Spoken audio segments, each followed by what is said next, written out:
And now it's time for pinball. Watch a quick little instructional video. I've played pinball for the NES. I don't know what's happening. Look at those little seals. I don't know what I was expecting out of watching that. It's pinball. We got 6 stages. Score of 5,000. That can't be hard to do. Ugh. We get to play poker too. Oh, that pinball's easy. Oh, I'm the pinball wizard, like that song. I should probably have more coffee. Today's double bits for pinball. I don't know what that means. Turn 2 cards face up. We did that last. Oh, I'm all the way down here. Oh, there's eggs. Oh, God, I killed. Oh, no. I'm a monster. What the what? There we go. There we go. There we go. Dude, maybe I'm not a pinball wizard.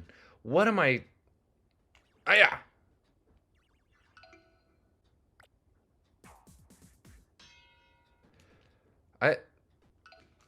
I can't. What is happening? Oh. Oh. Is it? You son of a bitch. Maybe I'll turn over some cards. Of course I won't. Okay. There we go. That was easy. I am the king.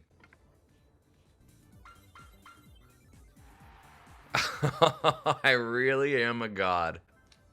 Catch Pauline and carry her to the... Oh, Pauline! Go! Go! Go! That was too easy. Do I do it again? Nope. How do I get her out of there? How was this so easy before? Bounce it. Get her out.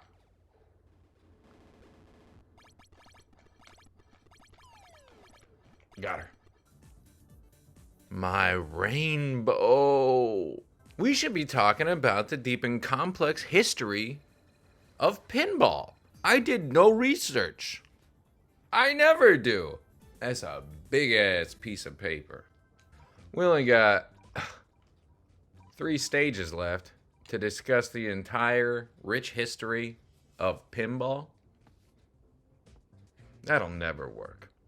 So I found this article on Catawiki that, what a bullshit game, summarizes the history of pinball in 10 fun facts. I will link to it below. So the first thing I learned was that the precursor to pinball was a game called Bagatelle. And it was developed as the result of French aristocrats getting tired of waiting for the rain to stop so that they could play croquet. You unlock golf.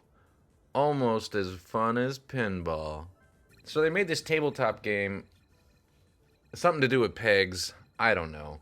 It was eventually brought over to America and was pretty successful, and an inventor named Montague Redgrave, which is a dope-ass name, patented some improvements on Bagatelle.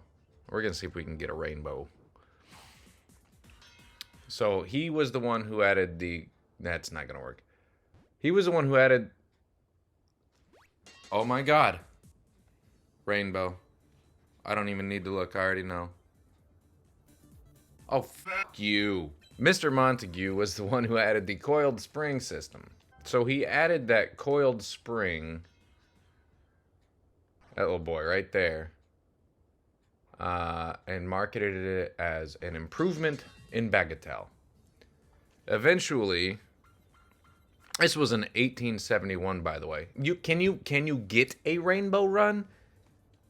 In this, what do I gotta do? Like, perfectly swish it through? So it was referred to as parlor table bagatelle at this point, and that's not a good.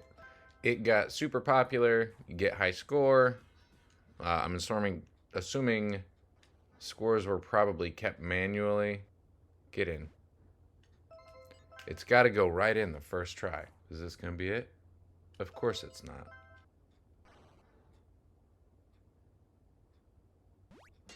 That's it. That's it. That's it. There we go. A later important development in pinball was the invisible flip. Oh, I don't remember where they were. Was the introduction of coin-operated play. And this was in 1931 during the Great Depression, because it was a very low-cost form of entertainment and was a wonderful way for people to entertain themselves for cheapy cheap. Go into your parlor, spend some money. We're gonna have to try that again. And have some fun at a table of pinball. I mean, that successful run of pinball as a cheap form of entertainment during the Great Depression lasted it not very long at all, due to the fact that with the introduction of a scorekeeping system, the United States government decided that pinball was too reminiscent of gambling. And in our government's infinite wisdom, they made the decision to ban pinball for almost 40 years, as a matter of fact. We are rainbow warlords! And it didn't really help the case of pinball that a company called Bally maybe, started to manufacture pinball machines that would actually pay you out for performing well. So, I mean, I guess it was kind of, you put money in, maybe you take money out. And while we retried the stage with invisible flippers, did you know that the flippers in pinball did not actually exist until 1947? So with the introduction of the flippers, it took away the gambling element of pinball. So before that, I guess, really, you just watch a ball fall down a series of pins, like pachinko, right?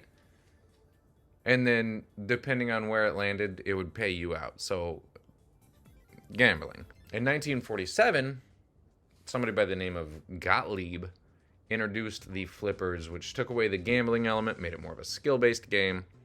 But pinball was banned. You know how hard it is to change the government's mind.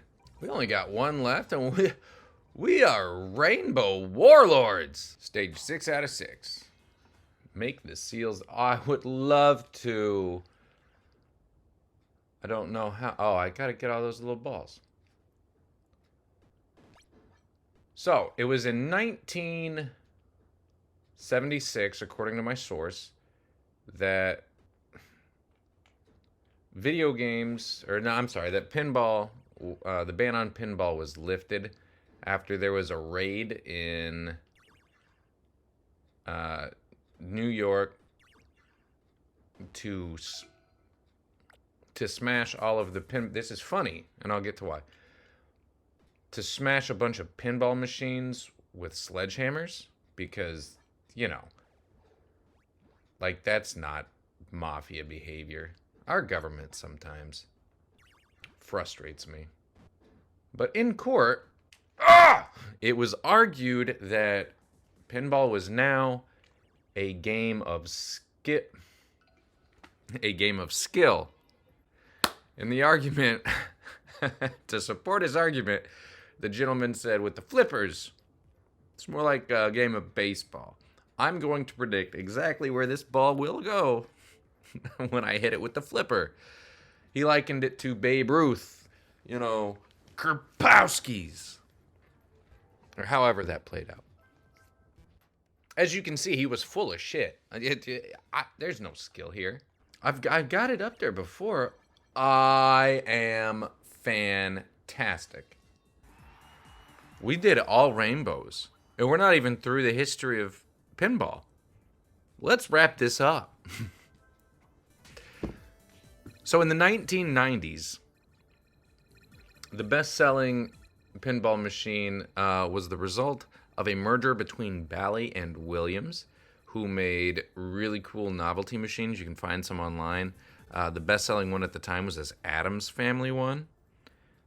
During the 80s, the video game boom and arcades kind of took away from pinball's allure, but the pinball industry fought back with creative features that made the game of pinball a lot more fun and interesting in visual ways that at the time, processors couldn't keep up with. So it was really, really neat. And then, of course, pinball and video games merged. And the final major evolution before we got to where we are today was something called Pinball 2000, in which they added a bunch of video elements.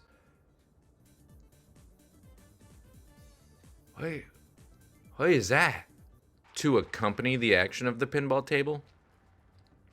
And then the final thing we wanted to say about pinball is that now, like everything else, it's played mostly online, probably by old people who, I don't know, want to feel nostalgic for pinball? Maybe. Who knows?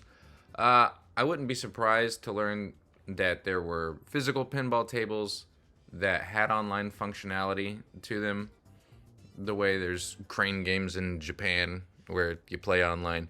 That would be cool. If we're not there yet, we should probably get there. But pinball tables are now mainly a collector's novelty item, which is perfectly fine. We have an attraction in our dying mall called the Bank of Pinball, where it's just full of a bunch of old pinball tables, and I've never spent money in there, but it's neat to look at them. I don't know how they're staying in business, but whatever. I don't think I've ever seen anybody playing pinball in there. Why would you when you could play Pinball for the NES, released in 1985 as a launch title for the Nintendo Entertainment System here in the great country of the United States of America. Thanks for watching. Please like, subscribe, and if you feel so compelled, leave a comment. Let me know how much you hated this content or loved it. I don't know. I enjoy you, and I hope that you have a wonderful day. Bye!